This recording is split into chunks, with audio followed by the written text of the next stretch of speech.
perubahan paradigma belajar, disiplin positif, motivasi perilaku manusia, kebutuhan dasar, posisi kontrol restitusi, keyakinan kelas, dan segitiga restitusi. Nanti penjelasannya ada yang di belakang. Disiplin positif menurut Diana mengatakan bahwa arti dari kata disiplin berasal dari bahasa Latin disiplina, yang artinya belajar. Disiplin diri juga mempelajari bagaimana cara kita mengontrol diri dan bagaimana menguasai diri untuk memilih tindakan yang mengacu pada nilai-nilai yang kita hargai. Dengan kata lain, seseorang yang memiliki disiplin diri berarti mereka bisa bertanggung jawab terhadap apa yang dilakukannya karena mereka mendasarkan tindakan mereka pada nilai-nilai kebajikan universal. Untuk motivasi perilaku manusia, di sini Diana Dawson mengungkapkan bahwa dengan mengaitkan nilai-nilai kebajikan yang diyakini seseorang, maka motivasi intrinsiknya akan terbangun, sehingga menggerakkan motivasi dari dalam untuk dapat mencapai tujuan mulia yang diinginkan. Apa itu motivasi diri dari dalam? Yaitu saat seorang anak belajar untuk pertama kali menggabungkan huruf-huruf dan kata-kata serta menyadari bahwa ia dapat membaca, timbul pijar di matanya dan sebuah senyuman di wajahnya. Anak tersebut begitu gembira bahwa ia telah mempelajari dan menguasai suatu keterampilan baru. Kesadaran akan kemampuannya bahwa dia sudah dapat membaca sesungguhnya sudah merupakan sebuah penghargaan. Jika kita memberikan penghargaan kepada seorang anak pada saat dia sedang merasa bangga dengan pencapaiannya sendiri, maka kita akan mengambil kegembiraannya saat itu sedang dirasakan secara alamiah. Jadi, untuk kebijakan nilai-nilai kebijakan universal, dia menurut 9 pilar karakter. Yang pertama yaitu cinta Tuhan dan segenap ciptaannya, kemandirian dan tanggung jawab, kejujuran atau amanah, diplomatis, hormat dan santun, dermawan, suka menolong dan gotong royong, percaya diri, kreatif dan pekerja keras, kepemimpinan dan keadilan, baik dan rendah hati, toleransi, kedamaian dan kesatuan. Ini yang dikatakan penghargaan itu sebagai hukuman. Dia memiliki pengaruh jangka panjang dan jangka pendek. Penghargaan efektif jika kita menginginkan seseorang melakukan sesuatu yang kita inginkan dalam jangka waktu pendek. Jika kita menggunakan penghargaan lagi dan lagi, maka orang tersebut akan bergantung pada penghargaan yang diberikan serta kehilangan motivasi dari dalam. Itulah mengapa penghargaan itu sebagai penghukum. Lalu, jika kita mendapat penghargaan untuk melakukan sesuatu yang baik, maka selain kita senantiasa berharap mendapatkan penghargaan tersebut lagi, kita pun menjadi tidak menyadari tindakan baik yang kita lakukan. Lalu dikatakan penghargaan itu tidak efektif karena apa? Suatu penghargaan adalah suatu benda atau peristiwa yang diinginkan yang dibuat dengan persyaratan. Hanya jika Anda melakukan hal ini, maka Anda akan mendapatkan penghargaan yang diinginkan.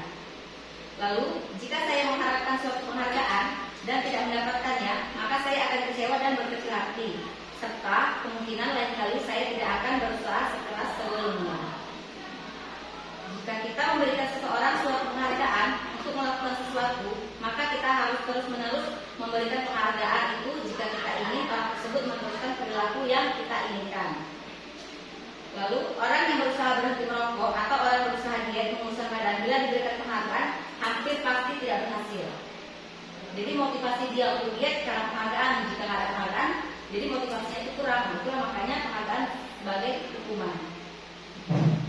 Lalu, penghargaan bisa merusak hubungan. Contohnya seperti ketika seseorang diberi penghargaan atau dipuji di depan orang banyak, maka yang lain akan merasa iri dan sebagian dari mereka akan tidak menyukai orang yang memberikan penghargaan tersebut. Lalu, jika seorang guru sering memberikan penghargaan kepada murid-muridnya, besar kemungkinan murid-muridnya termotivasi hanya untuk menyenangkan gurunya. Mereka tidak akan bersikap jujur kepada guru tersebut. Penghargaan menciptakan persaingan di dalam kelas dan persaingan menciptakan kecemasan. Mereka yang percaya bahwa mereka tidak memiliki kesempatan untuk mendapatkan penghargaan akan berhenti mencoba. Lalu, penghargaan dapat mengurangi ketepatan.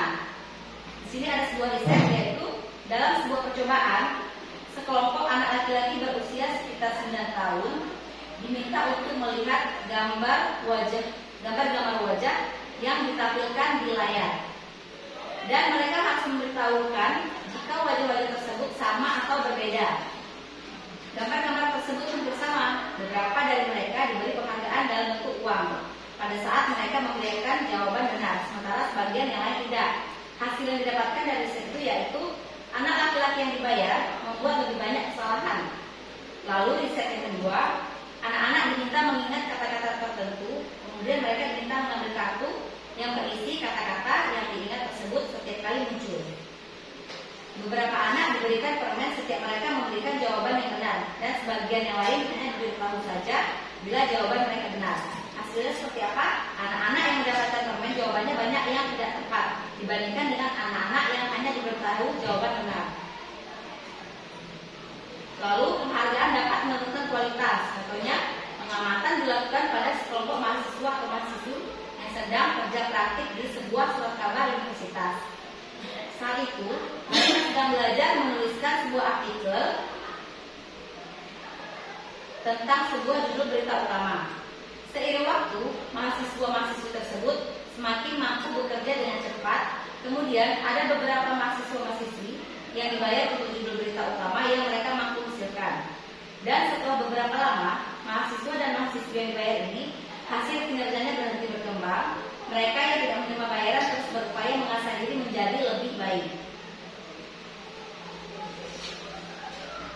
Lalu penghargaan mematikan kreativitas. Contohnya, murid-murid diminta berpikir mengenai hadiah atau penghargaan yang bisa mereka dapatkan bila berhasil menulis sebuah puisi. Kreativitas kelompok murid-murid ini menjadi berkurang dibandingkan dengan yang tidak diberitahukan tentang hadiah yang bisa mereka terima. Penelitian menunjukkan bahwa pekerjaan seni atau sebuah penulisan cerita menjadi kurang kreatif bila dijanjikan sebuah hadiah atau penghargaan. Dalam tugas-tugas memecahkan masalah, para murid memakan waktu lebih lama dalam memberikan jalan keluar kurang kreatif saat mereka dijanjikan suatu penghargaan. Penghargaan sebagai penghukum di sini maksudnya yaitu mereka tidak mendapatkan penghargaan misalnya dalam sistem ranking. Mereka yang mendapatkan ranking kedua akan merasa paling dihukum. Memberikan penghargaan dan hukuman adalah hal yang sama, karena keduanya mencoba mengendalikan perilaku seseorang. Karena orang pada dasarnya tidak suka dikendalikan dalam jangka waktu lama, penghargaan akan terlihat sebagai hukuman. Jika suatu penghargaan diharapkan, namun Anda tidak mendapatkannya, Anda akan merasa dihukum. Di sini ada motivasi dari dalam diri, yaitu saat seorang anak belajar untuk pertama kali menggabungkan kata, ini tadi sudah ada juga ya di awal ya, serta menyadari bahwa ia dapat membaca timbul pijar di matanya dan sebuah senyuman di wajahnya. Anak tersebut begitu gembira bahwa ia telah mempelajari dan menguasai suatu keterampilan baru, kesadaran akan kemampuannya bahwa dia sudah dapat membaca. Inilah salah satu contoh motivasi dari dalam diri. Nah, lalu di sini ada juga tentang kebutuhan dasar manusia. Ini sama seperti pelajaran kita di perawatan, kita juga ada yang mempelajari tentang kebutuhan dasar manusia, tapi yang sedikit kita jelaskan ke anak-anak yaitu tentang menurut Maslow. Kalau ini di sini kebutuhan dasar manusia yaitu kebutuhan untuk bertahan hidup, kasih sayang dan rasa diterima, kebebasan, kesenangan dan penguasaan. Hampir sama dengan Maslow, cuma berbeda bahasa sedikit aja. Nih sama dia ya. Nah, ini tadi yang saya katakan posisi kontrol. Di sini kita sebagai posisi kontrol terbaik yaitu sebagai manajer. Di mana di sini sebagai manajer hasil yang diharapkan itu lebih baik lagi. Contohnya di sini ada dampak dari posisi manajer ini, anak-anak dapat mengevaluasi diri dan mereka dapat memperbaiki diri mereka. Jika posisi sebagai penghukum, anak-anak bisa menjadi pendendam. Lalu posisi sebagai teman juga anak-anak. Jadi terakhir kita sebagai guru hanya mereka sebagai teman. Jadi enak kalau itu kayak kawan itu aja. Tapi kalau posisi manajer dia memang dia bisa sebagai teman, tapi dia memiliki ketegasan. Inilah posisi yang terbaik untuk posisi kontrol terhadap para siswa-siswi.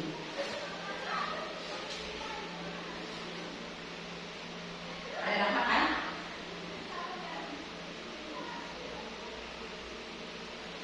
Nah, ini ada yang namanya keyakinan kelas. Apa itu keyakinan kelas? Keyakinan kelas itu bersifat lebih abstrak daripada peraturan yang lebih rinci dan konkret. Keyakinan kelas itu berupa pernyataan-pernyataan universal. Pernyataan keyakinan kelas senantiasa dibuat dalam bentuk positif.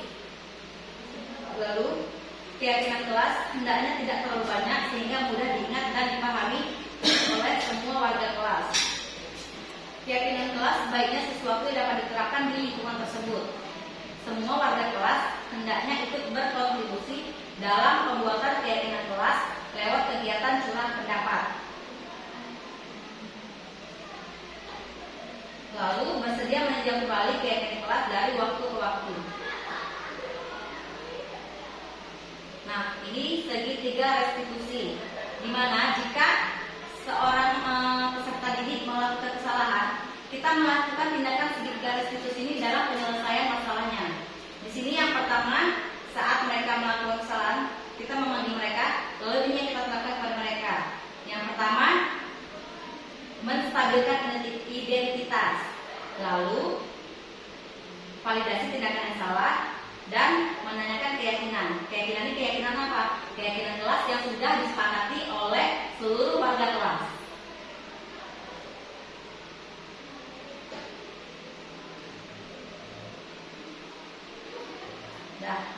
Sekian dan terima kasih.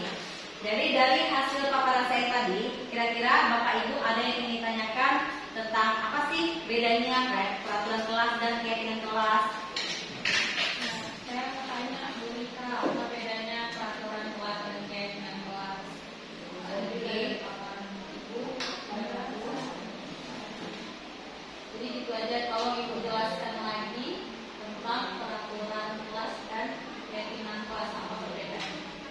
Di sini peraturan kelas itu selalu ada kata-kata, misalnya contoh, jangan membuang sampah sembarangan. Jadi kan itu kan kalau anak-anak melakukan itu secara terpaksa, tapi kalau keyakinan kelas itu bahasanya buanglah sampah pada tempatnya. Jadi mereka tuh tidak terpaksa melakukannya. Itu pun dilakukan setelah hasil kesepakatan kelas tersebut. Jadi sebelum kita bahas yang lain, kita di kelas itu buat keyakinan kelas. Pertama, kita buat misalnya ada 10 peraturan. Dari 10 peraturan itu kita ubah menjadi kalimat-kalimat yang positif. Contohnya kayak tadi, jangan buang sampah sembarangan. Kita ubah kalimat seperti itu menjadi buanglah sampah pada tempatnya. Setelah dari hasil peraturan kelas kita bentuk jadi keyakinan kelas, baru kita sepakati bersama. Itu seluruh anak-anak boleh masuk ke kelas satu-satu, kira-kira kata-kata positif keyakinan kelas apa yang mau diterapkan di kelas. Itu salah satu contoh. Misal satu lagi, jangan datang terlambat. Bahasa positifnya apa? Bisa juga disiplin. Itu bisa diganti dengan disiplin. Itu contoh keyakinan kelas. Lalu apa lagi? Kira-kira bahasa-bahasa peraturan bisa kita ubah menjadi keyakinan kelas. Jadi nanti setelah keyakinan kelas itu terbentuk dan tercipta, saat mereka melakukan kesalahan, itulah balik lagi ke segitiga restitusi. Misal contoh, anak-anak buat kesalahan misalnya saat sedang jam pelajaran, mereka bermain handphone misal, main game handphone. Kan kita panggil, kita tanyakan sama mereka, apa alasan mereka melakukan itu di dalam kelas. Terus kan mereka menjawab misalnya, saya merasa bosan Bu karena lagi dengan pelajaran itu. Kita cara menstabilkan identitas, kita tetap kita nggak langsung menjawab kamu salah, enggak. Kita tanya dulu, iya Ibu tahu memang kamu bosan, tapi dengan kelakuan kamu itu, kira-kira apa sih yang sudah kamu langgar dari keyakinan kelas kita? Gitu. Satu kan kalau tadi kan disiplin. belajar, dia malah sibuk main game. Jadi dari itu baru kita tanya ke dia, kira-kira kamu salah nggak dengan itu? Pasti dia ngaku dia salah. Dari salah itu baru kita buat coba mengingat kembali apa keyakinan kelas yang sudah kita terapkan di kelas. Setelah udah kita kaji dia lagi, kan dia jawab, ya Bu saya salah karena saya sudah melanggar keyakinan kelas. Jadi kita tanya lagi, apa kira-kira setelah kamu lakukan itu, apa yang akan kamu lakukan? Tanya ke dia lagi. Jadi kan dia nggak merasa kita hukum, jadi biar dia sendiri yang memberikan solusi untuk dirinya sendiri. Itulah pasti mereka menjawab, baiklah Bu saya akan minta maaf sama ibu atau sama siapa yang masuk saat itu. Setelah dia minta maaf, baru dia kembali ke kelas dan minta maaf ke teman-temannya. Itulah salah satu contoh segitiga restitusi. Itulah bedanya peraturan dan keyakinan kelas. Kalau keyakinan kelas, dia melakukannya secara ikhlas dari hati. Kalau peraturan kan masuk terpaksa, karena kan jangan buang sampah, jangan ini, jangan itu. Kalau keyakinan kelas kan memang, oh iya ya, udah sepakat bersama, disiplin, buang sampah pada tempatnya, habis itu saling menghargai, saling menghormati, gitu. Itulah bedanya. Itulah kenapa budaya positif ini diharapkan dapat dijalankan oleh seluruh warga sekolah untuk merubah kedepannya anak-anak tuh mau jadi seperti apa. Jadi anak-anak nggak merasa sebagai apa ya? Kok anak sekarang kan kok salah mendukung, mereka masih ada ilmu dendam. Tapi kalau dengan keyakinan kelas ini, mereka nggak akan dendam karena memang oh iya ya salah aku berarti aku berbeda kayak gini gitu. Itulah bedanya keyakinan dan peraturan. Kira-kira ada lagi yang mau ditanyakan? Yang saya tanyakan, tadi kan Ibu katakan penghargaan adalah teman. Gimana Bu kalau misalnya kita kasih penghargaan biar anak-anak ini kelas jadi semangat belajar, termotivasi belajar? Sebenarnya penghargaannya untuk memotivasi anak itu nggak perlu pakai penghargaan. Yang penting cara kita waktu mereka merasa malas, bosan, itu cara kita ini memodifikasi pembelajaran untuk meningkatkan minat belajar mereka biar nggak terasa bosan. Jadi memang nggak boleh ada istilah penghargaan, itu nggak boleh, karena itu bikin mereka jadi apa ya, motivasi kurang, minatnya kurang. Jadi kalau sama ada penghargaan, udahlah malas lah kerja, habis itu kok nggak ada penghargaan, malas capek-capek ini kok nggak dikasih apa-apa. Jadi mindset mereka tuh jadi seperti itu kalau adanya penghargaan. Makanya penghargaan itu nggak bagus untuk pembelajaran masa kini. berarti model pembelajarannya. Kita ubah metode atau model yang membuat mereka tuh minat belajar meningkat, semangat belajar meningkat. Itulah salah satu cara kita untuk menghindari penghargaan. Terima kasih. Kira-kira ada lagi? Ya, saya Bu. Tadi di presentasi Ibu ada dipaparkan tentang 5 posisi kontrol. Nah, di situ salah satunya tadi ada Ibu katakan yang terbaik. Nah, itu bisa dijelaskan kembali Bu, itu gimana itu maksudnya yang terbaik itu gimana contohnya? Contoh, ini di sini posisi sebagai manajer ya. Kalau posisi sebagai manajer, dia waktu anak-anak membuat kesalahan itu, dia mengajukan pertanyaan dulu pada siswa tersebut. Apa masalah yang dialami? Nah, setelah itu balik lagi keyakinan kelas. Tetap dia keyakinan kelas apa yang sudah kamu ini yang pernah keyakinan kelas yang sudah kalian terapkan, yang sudah kalian sepakati.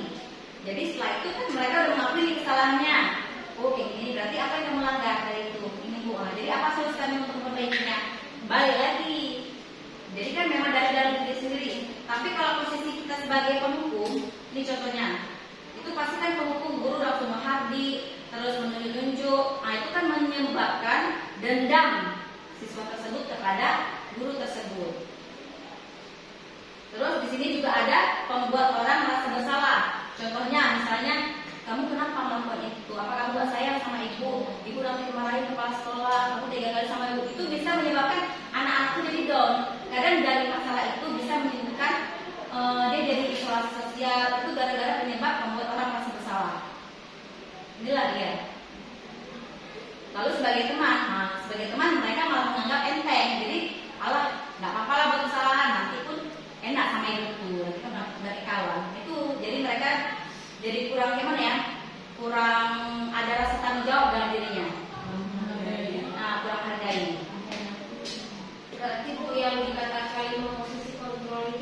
yang kuning-kuning itu ya, Bu? Tabel yang kuning-kuning. Ini ya, ini ya. Pengukur membuat orang merasa bersalah, posisi teman, posisi pemantau, dan posisi manajer.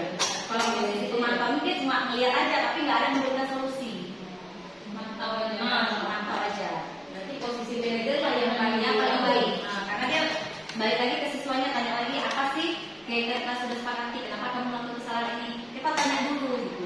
Terus solusinya juga mereka sendiri yang mencari solusi untuk diri mereka sendiri. Tapi kalau sekarang ini kan seringnya kalau yang kita lakukan tuh posisi sebagai penghukum kan. Ya kan, misal anak-anak ketahuan melakukan apa, misal merokok atau apa gitu kan, pasti langsung kita kasih hukuman kan. Itu kan menyebabkan kalau anak-anak yang baru pendendam, dia akan dendam apalagi kalau dihukum di dalam keadaan yang ramai. Itu mereka pasti malu dan menimbulkan dendam untuk mereka. Berarti caranya begini. Itulah. Ya saya berharap untuk budaya positif ini bisa kita terapkan di sekolah kita untuk kedepannya supaya peserta didik lebih terarah dan lebih melakukan sesuatu dengan dari hati mereka dengan keikhlasan. Terpaksa. Nggak terpaksa lagi. Tapi kalau misalnya penghukum yang banyak, nggak usah kan anak-anak sekarang. Coba kayak dulu kita sekolah lah. Misal dulu ada menghukum kita itu pasti ada timbul rasa benci. Kayak ini kan pak tengkel kan kayak gitu kan. Nah itulah. Proses manajer memang yang paling baik untuk penerapan budaya positif. Nah, kita manage-nya. Kita bisa memanage anak-anak tuh maunya seperti apa, terus Solusi. mereka bisa bertanggung jawab untuk diri mereka sendiri. Kalau di tabel motivasi itu, Tabel motivasi tabelnya.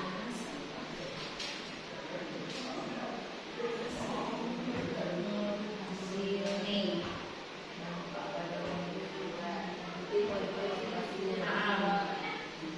Kalau dulu berbuat berarti 2 juta pertanyaan.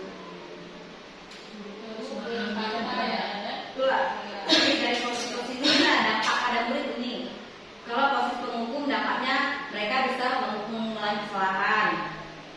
Terus posisi pembuat orang merasa bersalah, mereka akan merasa rendah diri. Kayak tadi contoh bisa menyebabkan apa? Isolasi sosial. Lalu posisi teman, lemah dan tidak mandiri dan bergantung pada guru tersebut. Oke. Jadi manja Allah, apa lah, aku mati ibu tuh juga maafin, itu ibu kan enak. Itu jadi bergantung. Terus ini dampak dari posisi pemantau. Ini dapat menitikberatkan pada sanksi atau hadiah untuk dirinya. Nah, jadi ya yang paling baik itu posisi manajer. Jadi anak-anak bisa mengevaluasi diri, bagaimana cara memperbaiki diri untuk kedepannya. Itulah mengapa posisi yang paling baik sebagai pendidik itu yaitu posisi sebagai manajer. Terus untuk segitiga restitusi, ini ada contoh dialog untuk kasus-kasus yang sudah pernah terjadi. Pertama, menstabilkan identitas nih. Contoh misalnya tadi ada anak yang buat kesalahan. Lalu inilah contoh percakapan gimana sih cara menstabilkan identitas. Inilah contoh percakapannya.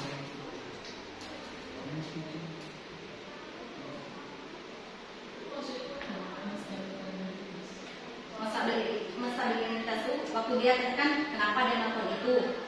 Habis itu kan dia cerita, kita tidak menyalahkan langsung. Betul, memang betul kamu bosan, tapi kan ada tapinya. Kita tanya kira-kira dia tuh dalam masalah nggak dengan melakukan itu. Itulah contoh menstabilkan identitas. Jadi mereka nggak langsung, kita nggak langsung menjudge mereka. Kamu kok gitu? Kamu kenapa tadi itu? Salah kali kamu itu. Kita nggak langsung menjudge mereka. Ini contoh menstabilkan identitas. Terus untuk yang percakapan validasi tindakan yang salah, ini contoh percakapannya.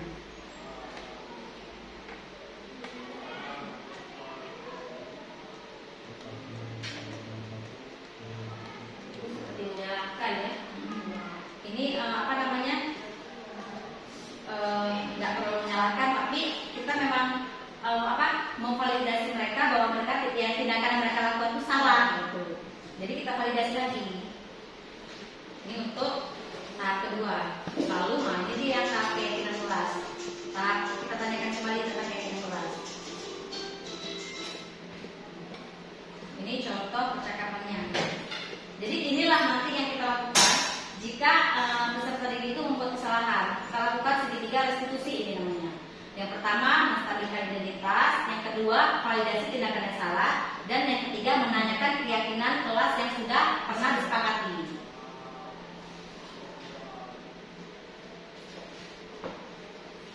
Jadi kita udah bisa mengubah mindset kita untuk nggak jadi penghukum lagi, tapi kita posisikan kita pendidik ini sebagai posisi manajer. Berarti bisa nih kita buat seperti itu. Bisa kita untuk para wali kelas sudah bisa bentuk keyakinan kelas. Dibuat misalnya pakai kertas ini tahu kertas post-it atau apa yang bisa tempel itu. Jadi anak-anak tulis kira-kira keyakinan kelas itu apa yang mau diterapkan kelas. Setelah ditulis itu tempel di papan tulis. Kan udah banyak tuh terpampang. Baru nanti kita pilih ini kira-kira sepakat enggak? Nah, sepakat. Jadi yang udah sepakati kita pilih, kita susun. Baru nanti kita buat dalam bentuk yang misalnya kita tertib atau beda kayak itu.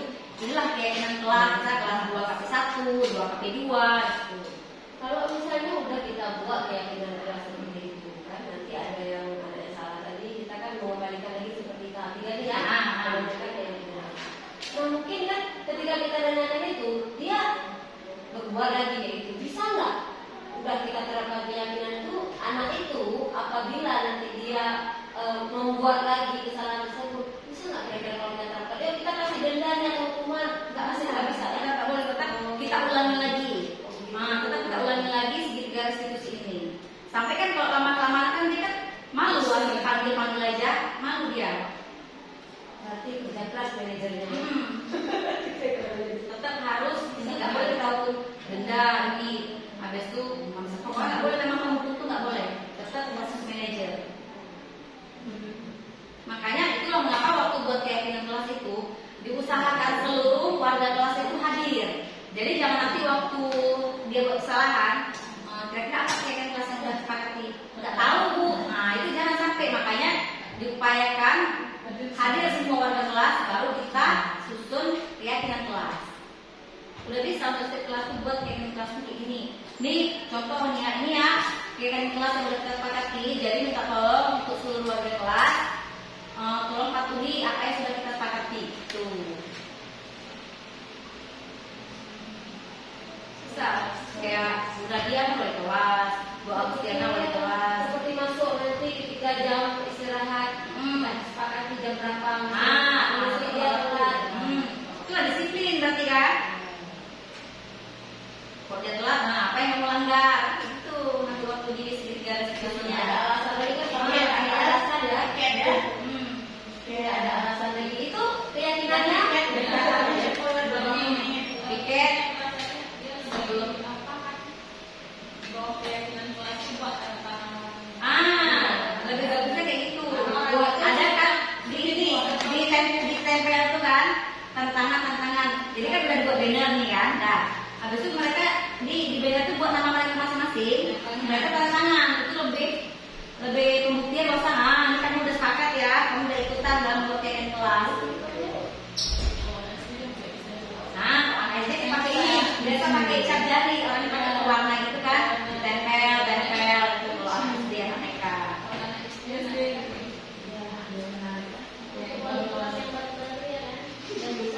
Udah bisa dibuat kayak gini kelas. Jadi maksudnya diubah, apalagi kayak yang masih sering, yang sering ini sekarang kita satu sama penghukum sama satu lagi nih penghargaan tuh sering banget dikasihnya. Misalnya ada uang, ada hadiah, gitu. Itu sering, ya kan? Nggak boleh lagi. memanjakan. Itu bisa membacakan kayak contoh kayak kita bisa kayak perawat kan di rumah sakit. Terkadang misalnya ada pasien udah terbaik kan keluarga pasien ngasih apa sama kita. Jadi terakhir nanti yang pasien-pasien yang nggak ngasih kita apa-apa jadi gimana ya? Kayak kurang kita perhatikan karena apa? Udah sering dapat hadiah jadi yang lain nggak mau lagi gitu. Jadi berharap Allah nggak mau ini ya males lah orang nggak ngasih apa-apa. Jadi timbul perasaan kayak gitu. Makanya penghargaan itu bisa merusak apa tadi? Bisa merusak hubungan.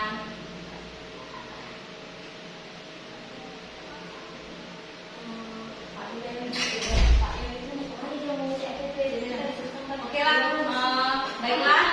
Terima kasih ibu-ibu.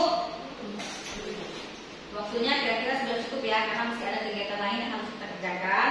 Lebih dan kurang saya mohon maaf. Saya akhiri dengan wabillahi taufiq wal hidayah. Assalamualaikum warahmatullahi wabarakatuh. Waalaikumsalam.